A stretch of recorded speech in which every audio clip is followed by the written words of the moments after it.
abused by her brother, ignored by her father. But she became the teacher who saved hundreds of girls. Enjoy the story. The thunder crashed against the small house in Springfield, Illinois, rattling the windows like angry fists. 9-year-old Jessica pulled her thin blanket over her head, her paper dolls scattered across the wooden floor, their hand-drawn faces smiling up at her in the dim light. The bedroom door creaked open, and her heart stopped. Her older brother, Michael, stood silhouetted in the doorway, his green eyes glinting in the darkness, that soft smile she once trusted, now twisted into something that made her stomach churn. "The storm's scary, isn't it, Jessie?" he whispered, stepping closer. She pressed herself against the wall, her small hands clutching the blanket so tightly her knuckles turned white. This was the night her childhood died, though she wouldn't understand. It for years to come. The house on Maple Street became a prison of secrets. Each morning Jessica would sit at the breakfast table watching Michael butter his toast and joke with their father about baseball scores as if the nights never happened. Her mother's hands would shake as she poured coffee, her eyes never quite meeting Jessica's desperate gaze. When Jessica finally found the courage to whisper the truth, her mother's face crumpled like paper. "Sweetheart, you must have had a bad dream," she said, her voice trembling. But Jessica saw the knowledge in her mother's eyes, the terrible, suffocating knowledge that some truths were too dangerous to speak aloud. Her father, perpetually drunk and angry, would slam his fist on the table whenever Jessica tried to explain. "Stop making up stories, girl. Michael's a good boy. You're just causing trouble." The bruises on her arms told a different story, but no one wanted to read it. At school, Jessica became a ghost among the living. Her grades plummeted as exhaustion weighed down her small frame. Teachers noticed her falling asleep in class, the dark circles under her eyes, the way she flinched when anyone touched her shoulder. Mrs. Patterson, her fourth-grade teacher, kept her after class one afternoon. "Jessica, honey, is everything all right?" "At home?" she asked gently. For a moment Jessica's resolve cracked. The words bubbled up in her throat like a scream, but then she remembered her father's threats, her mother's pleading eyes, and she swallowed them back down. "I'm fine," she lied, the words tasting like ash. Mrs. Patterson's concerned expression followed her home, but even kindness felt dangerous now. Trust was a luxury she could no longer afford. The seasons changed, but Jessica's nightmare remained constant. By age 12, she had learned to dissociate during the worst moments, floating somewhere above her body, watching the ceiling cracks, like a map to nowhere. She began writing in a journal hidden beneath her mattress, pouring her pain onto pages that would never judge or abandon her. "I am invisible," she wrote in shaky handwriting. "I am a secret that nobody wants to keep." Her brother grew bolder, more aggressive, his threats more explicit. "No one will believe you," he would hiss, "and if you tell, I'll hurt you worse than—" You can imagine. At 14, Jessica's body began betraying her in new ways, morning sickness that made her retch into the bushes behind the house clothes that no longer fit changes she couldn't understand or explain. When the terrible truth became undeniable, her family's reaction shattered what little hope she had left. Her father accused her of lying about who the father was creating an elaborate fiction about Billy Henderson from the gas station to protect the family's reputation. Billy's innocent family fled Springfield under a cloud of false shame, and Jessica watched another life destroyed by the secrets she was forced to keep. At 15, Jessica gave birth in her childhood bedroom, her mother holding her hand, while 17 hours of agony racked her young body. When the baby emerged, a tiny boy with green eyes that mirrored his father's, Jessica felt something shift inside her chest. Not love exactly, but fierce, protective determination. She named him Charles, whispering it like a prayer into his perfect. "Huh?" her father announced to anyone who asked that the baby belonged to the Henderson boy, and Jessica was forbidden from correcting the lie. Michael continued living in the house playing uncle to his own son, the grotesque charade continuing as if nothing had changed. Jessica was trapped more completely than ever, a teenage mother with nowhere to run and a family that preferred lies to justice. The walls of that house became her entire world, suffocating and inescapable. But late at night, as she rocked baby Charles to sleep, Jessica began planning. She would not let this be her ending. She would not let this be his beginning. The first escape attempt came when Charles was 6 months old. Jessica packed their few belongings into a grocery bag and slipped out before dawn, walking 12 miles to the bus station with the baby bundled against her chest. Her father found her there waiting for the Chicago bus and dragged her home by her hair while other passengers looked away in uncomfortable silence. The beating that followed left her unconscious for 2 days. The second attempt, 6 months later, ended the same way, only worse. Her father's rage had grown fueled by whiskey and shame. "Next time I'll bury both of you in the backyard," he snarled, his breath hot against her swollen face. "And I'll tell everyone you ran off with some man." Jessica believed him completely. She had seen what he was capable of, felt the weight of his fists, the cold calculation behind his eyes. But even as her body healed, her resolve only strengthened. She would find a way, she had to. Then something unexpected happened that changed everything. Mrs. Eleanor Hamilton, the mayor's wife, began appearing at the oddest moments. First it was at the park where Jessica would take Charles on the rare occasions she was allowed out alone. Mrs. Hamilton would sit on the bench nearby, reading a book, occasionally smiling at the baby. Then she started appearing at the grocery store when Jessica ran errands, always with a kind word or a gentle observation about the weather. One autumn afternoon, as Jessica sat feeding Charles on that same park bench, Mrs. Hamilton approached with purpose rather than coincidence. "My dear," she said softly, "I've been watching you for months. I see a young woman with intelligence and determination, but also fear. I don't know your story, but I recognize the look in your eyes. I had that same look once many years ago." She sat down beside Jessica, her voice dropping to barely above a whisper. "If you ever need help, real help, you come to me. No questions asked, no conditions attached. Sometimes we need strangers to save us, because the people who should protect won't." She pressed a piece of paper into Jessica's palm, an address and phone number written in elegant script. "When you're ready," she said simply, then walked away, leaving Jessica staring at what felt like her first real lifeline. 3 months later, Jessica stood at Mrs. Hamilton's back door at 2 in the morning, Charles sleeping against her shoulder, everything she owned stuffed into a pillowcase. Her lip was split from her father's latest rage, and her decision was final. Mrs. Hamilton opened the door as if she'd been waiting, immediately ushering them inside without a word.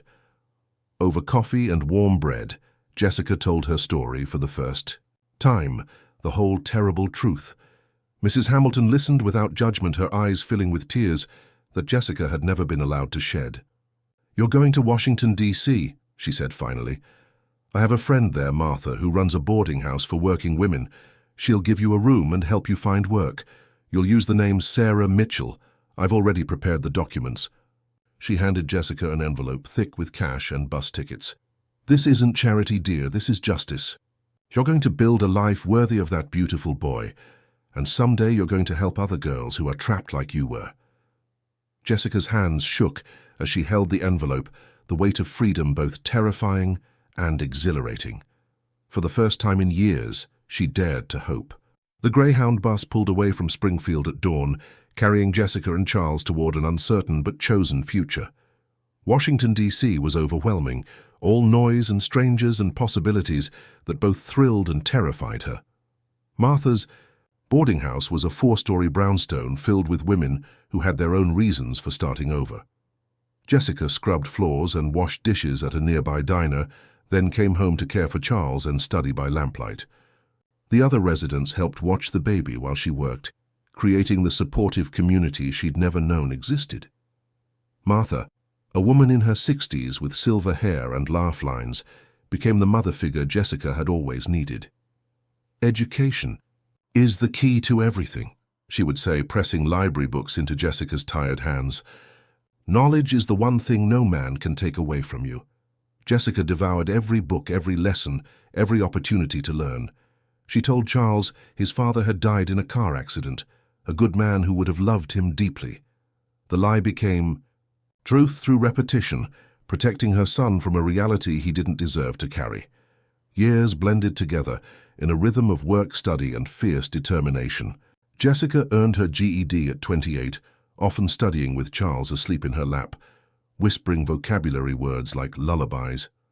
College courses came next, taken one at a time as money allowed each credit hour bought with double shifts and sacrifice. Her fellow students were mostly young and carefree, but Jessica's professors recognized something special in her, a hunger for knowledge born from necessity, not privilege. Dr. Margaret Foster, her education professor, became a mentor and friend. "You have a gift for connecting with people," she told Jessica after watching her lead a study group of struggling students. "You understand pain in a way that will make you an extraordinary teacher." When Jessica finally walked across the stage to receive her teaching degree at 34, Charles was 7 years old, cheering loudly from the audience with Martha beside him. Jessica's cap flew off as she raised her diploma to the sky, tears streaming down her face. She had done it. She had built a life from nothing but stubborn hope and relentless work. Her first teaching position was at Lincoln Elementary in Southeast DC, in a classroom that needed everything: supplies, paint, hope. But Jessica saw potential where others saw problems. Her students were mostly young girls from troubled homes, carrying burdens too heavy for their small shoulders. She recognized the signs immediately: the fatigue, the fear, the way they flinched from unexpected touch. During recess, she would sit with the quiet ones, sharing crackers from her purse and listening to stories told in whispers. "You matter," she would tell them, meaning every word. "Your voice matters. Your dreams matter." She created a safe space where girls could speak their truths without judgment, where they learned that abuse was not their fault, where they discovered their own strength. Parents began seeking her out, drawn by their daughter's sudden improvement in grades and confidence. Jessica started evening programs, homework help that became counseling sessions, cooking classes that taught life skills, quiet conversations that changed lives one girl at a time. Word spread through the community about the teacher who truly listened. Jessica's classroom became a sanctuary for girls who had nowhere else to turn. She kept a hidden pantry stocked with snacks for students who came to school hungry, and a box of clean clothes for those who needed them. When funding was cut for after-school programs, Jessica used her own modest salary to keep them running. She wrote letters of recommendation for college applications, drove students to job interviews, and attended graduation ceremonies as the only family some girls had. Her reputation grew beyond the school walls. She was the teacher who saved lives, who saw potential in forgotten children, who refused to give up on anyone. Charles, now a teenager, would sometimes help with the evening programs, teaching younger children to read, while his mother counseled their older sisters. He watched his mother's work with pride, never knowing he was witnessing the healing of her own deepest wounds through service to others.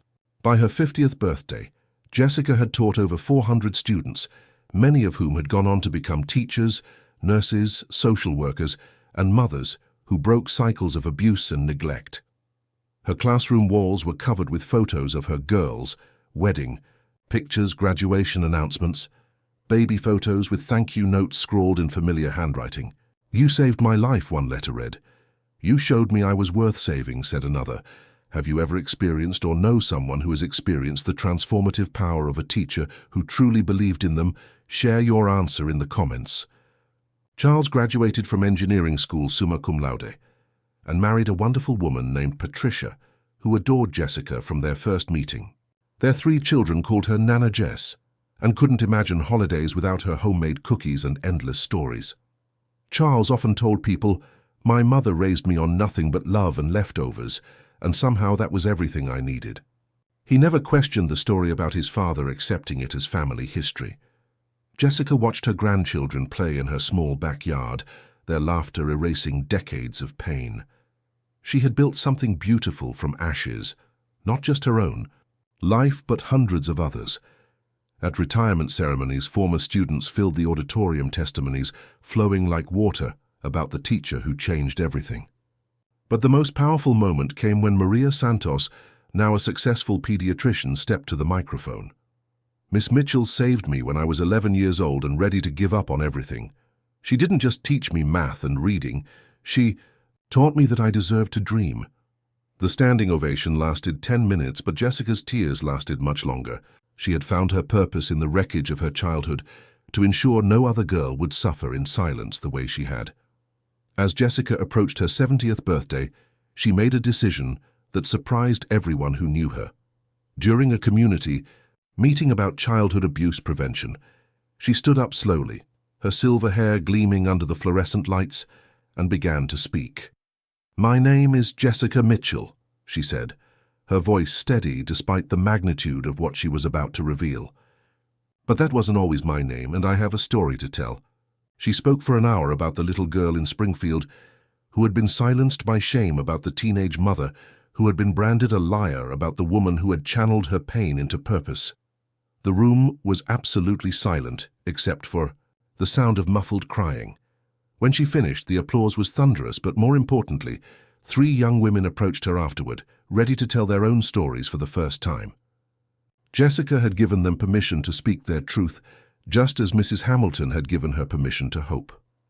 The local newspaper ran her story, and letters poured in from across the country, from survivors, from teachers, from parents who promised to listen more carefully to their children's whispered fears. Charles read the newspaper article with shaking hands, finally understanding the depth of his mother's strength and the lies she had told to protect him. He drove to her apartment that evening, his eyes red from crying, and simply held her for a long time without speaking. When he finally found words, they were perfect. "Mom, you didn't just survive hell, you turned it into heaven for everyone else." Jessica's revelation opened doors she hadn't expected. Speaking engagements at conferences, consultations with schools developing abuse prevention programs, and most importantly, a scholarship fund she established for young mothers pursuing education. The Jessica Mitchell Foundation grew quickly, funded by former students, community members, and strangers touched by her story. Every scholarship recipient received a personal letter from Jessica. "Your past does not define your future. Your pain can become your purpose. You are braver than you know." At the first scholarship ceremony, Jessica stood before 20 young women, some with babies in their arms, others with scars both visible and hidden, and saw herself reflected in each face. "Some of you are carrying secrets that feel too heavy to bear," she said gently. "But I'm here to tell you that secrets lose their power when we share them with people who care, and healing happens when we use our stories to light the path for others."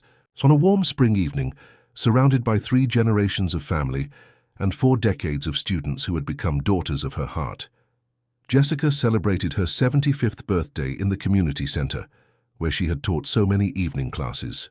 The walls were covered with photos chronicling her journey, from that first scared class of 9-year-olds to the hundreds of successful women whose lives she had touched. Charles stood to give a toast, his voice thick with emotion, to the woman who taught us all that love isn't about the family you're born into, but the family you choose to create through service, sacrifice, and stubborn, beautiful hope. As the evening wound down and the last guest hugged her goodbye, Jessica stood alone in the empty room, looking at a handmade banner that read, "Thank you for saving us." She thought about that terrified little girl in Springfield, about the teenage mother who had knocked on doors begging for milk about all the girls she had been, and the woman she had become. Her scars were still there, they would always be there, but they had indeed become stars lighting the way for others, walking through their own darkness. She had raised one son who became a man of integrity and honor, and she had mothered 400 girls who carried her lessons into the world like seeds of hope. In transforming her pain into purpose, Jessica had discovered the most profound truth of all. Sometimes the most powerful way to heal yourself is to spend your life healing others. The evening breeze carried the sound of children playing in the distance as Jessica locked the community center door for the last time as an active teacher. Tomorrow she would continue her work through the foundation, through mentoring young educators, through speaking to anyone who needed to hear her message. But tonight, she simply stood beneath the streetlights of Washington, D.C., thinking about the long journey from that dark bedroom in Springfield to this moment of quiet triumph. She had kept her promise to that broken little girl. She had found a way out, and then she had spent her life going back to pull others from the fire. Her story had become their story, her healing had become their healing, and her love had become the family they all deserved. Some scars never fade, but when we use them to light the path for someone else, they become something entirely different, They become stars in the darkness, guiding others home. Congratulations, type 9 in the comments so that I know you stayed until the end with me. Thank you for watching, and until tomorrow's story on this same channel.